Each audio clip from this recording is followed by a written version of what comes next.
আধার card নিষ্ক্রিয় হয়েছে বলে চিঠি পেলেন হবিবপুর ব্লকের আইহো গ্রাম পঞ্চায়েতের বক্সিনগর খোট্টাপাড়ার একই পরিবারের ৩ সদস্য। চিঠির বয়ানে কারণ হিসাবে যা লেখা রয়েছে তাতে মাথায় হাত পড়েছে তাদের। চিঠিতে লেখা রয়েছে উপযুক্ত নথি না থাকায় আধার কার্ড নিষ্ক্রিয় করা হয়েছে। চিঠি হাতে পেয়ে চরম আতঙ্কে ভুগতে শুরু করেছে ওই পরিবার।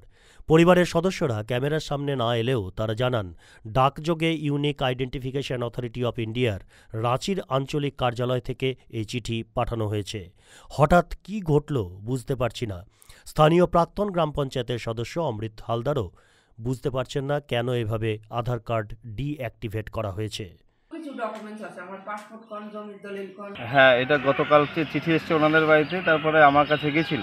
আমার কাছে চিঠিগুলো নিয়ে গেছিল, দেখলাম এক পরিবারের তিনজনের আধার কার্ড বাতিলের। এটা আমি ভালো করে দেখলাম পড়ে, যে তাদের নাকি এই ইন্ডিয়াতে থাকার পেপারসপত্র ফুলফিল নেই বলে তার জন্য আধার কার্ড ডিঅ্যাক্টিভ করা হয়েছে। সেটা নিয়ে আমি আমাদের দলগতভাবে, আমি তৃণমূল কংগ্রেসের যেহেতু ব্লকের দায়িত্বে আছি, কমিটিতে যুব, তো সেখানে আমরা দলগতভাবে জানিয়েছি।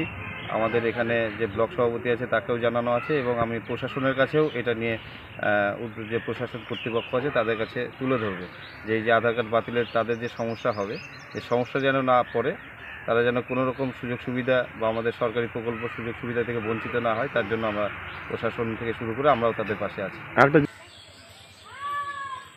মালদা টুডে।